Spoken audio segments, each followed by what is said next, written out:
Hello les amis, moi c'est Dominique ou DM ou les créations de DM sur internet, dans ma boutique et les réseaux sociaux. Je vous mets toutes les infos en bas, en dessous la vidéo, dans la barre d'infos. Aujourd'hui, une courte vidéo pour vous expliquer comment je fais des chaussettes à cake ou des étuis pour pelote de laine. L'intérêt de ces étuis réalisés dans des restes de jersey, c'est lorsque vous déroulez votre pelote par l'intérieur, au bout d'un moment, la pelote a tendance à s'effondrer sur elle-même et c'est là qu'on fabrique des nœuds.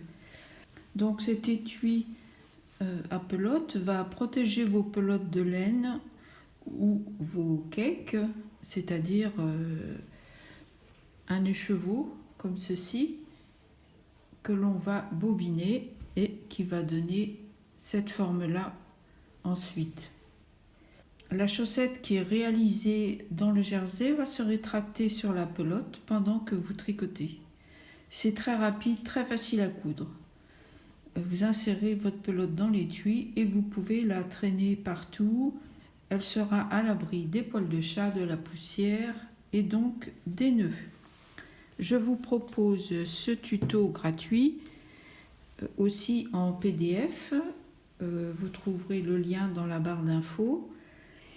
Cet étui peut être réalisé dans deux tailles. Ça, c'est la grande taille pour des grands écheveaux et ça, c'est la plus petite taille pour des écheveaux standards.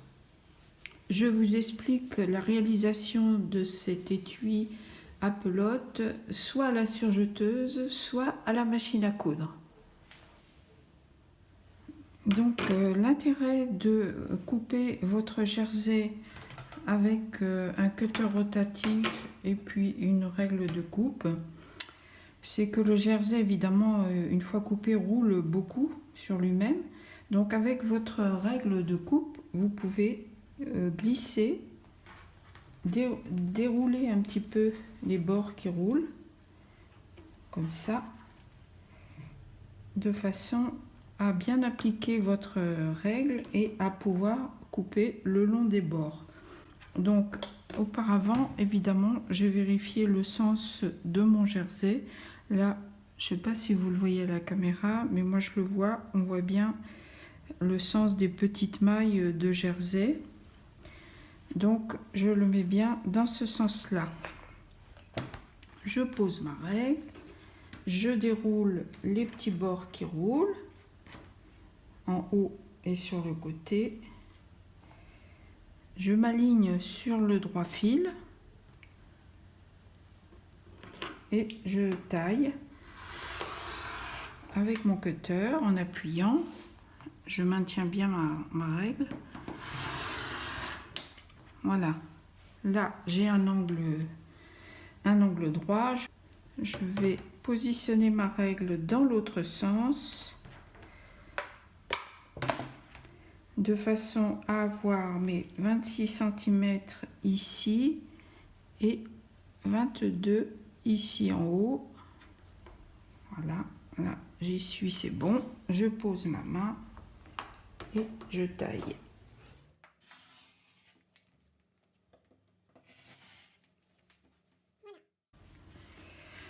Donc là, j'ai mon rectangle de 26 par 22.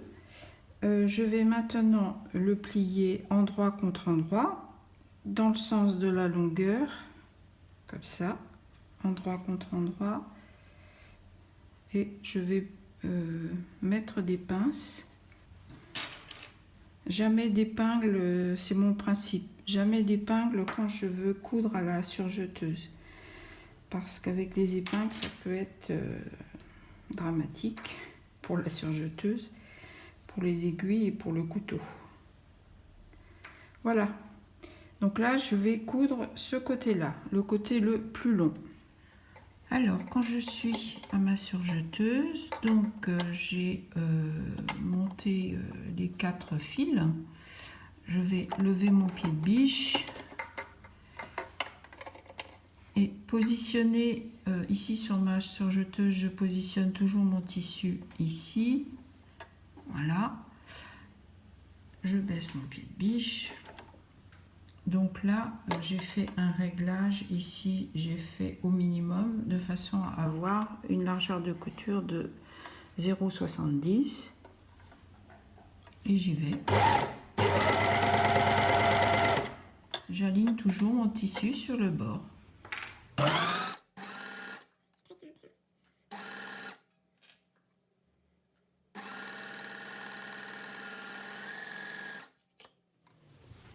Voilà. Une fois que j'ai fait cette couture le long du grand côté, je vais venir chercher ce bord-là, le plier, le ramener ici, positionner les deux bords endroit contre endroit. Je vais superposer les coutures ici.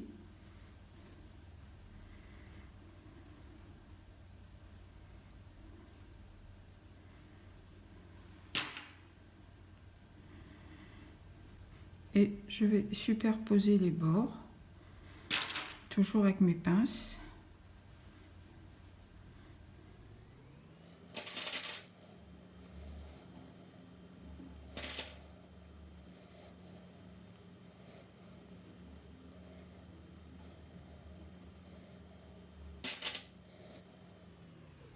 Et je vais coudre, je vais mettre dans ce sens-là, je vais coudre ici, tout autour. Je vais commencer là, je vais laisser une petite ouverture ici pour pouvoir retourner ensuite. Donc je vais commencer là et je vais tourner tout autour, jusque là. En fait, je vais coudre non pas comme ça, mais comme ça. Ça sera plus facile pour moi, enfin je trouve. Donc je vais commencer là, un petit peu avant la couture.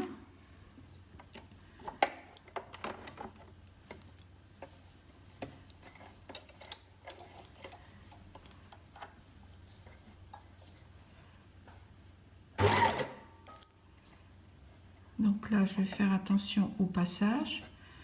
J'ai mes fils de couture ici, ça va m'aider à les maintenir comme ça. Je fais attention à mes doigts. Hein.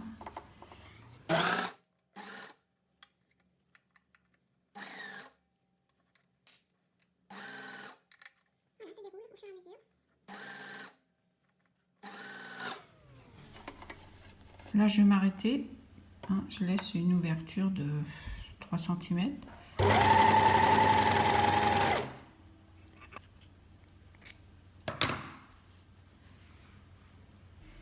Voilà, j'ai fait donc ma deuxième couture.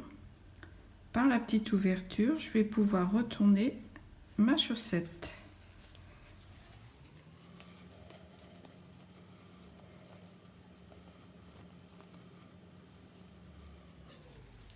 Donc là, je reste sur l'intérieur de la chaussette pour le moment.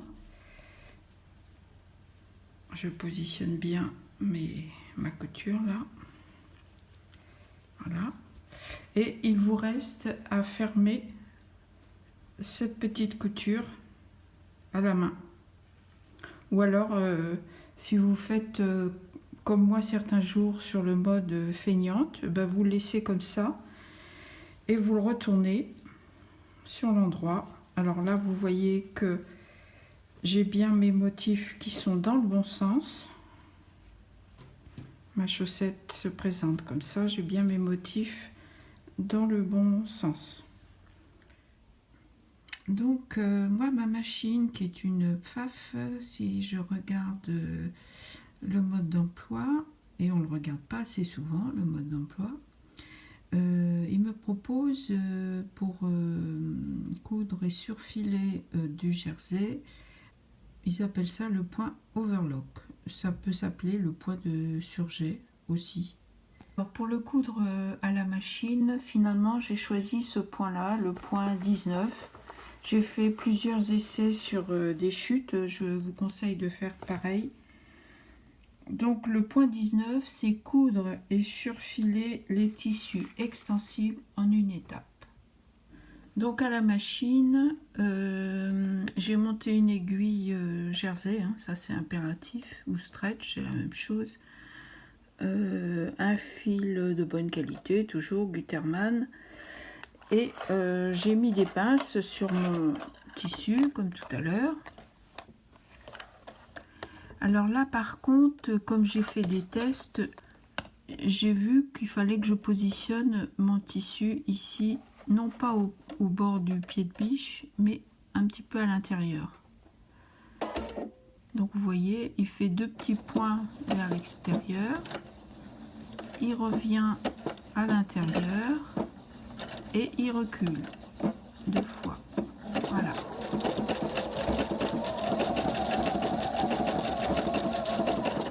Alors évidemment, ça va nettement moins vite qu'à la surjeteuse, hein.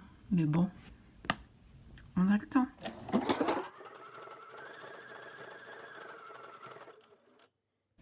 Alors, au fur et à mesure de la couture, il ne faut pas tirer sur votre tissu, surtout pas. Il faut le laisser venir comme il vient.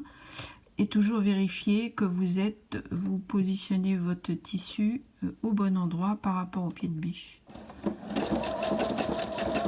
Alors, j'ai fait ma première couture. Ça gondole un petit peu, mais pas trop. Et je voulais voir ce que ça donne. Voilà, bon, bah, c'est bien cousu, hein, ça risque pas de se défaire. Donc je vais faire ma deuxième couture de la même façon.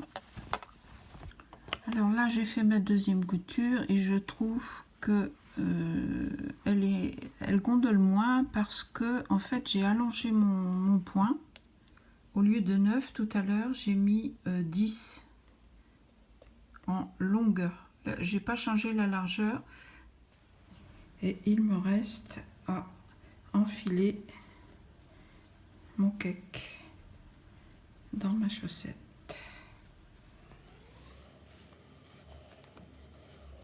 Ça va me permettre de tricoter tranquillement. Voilà.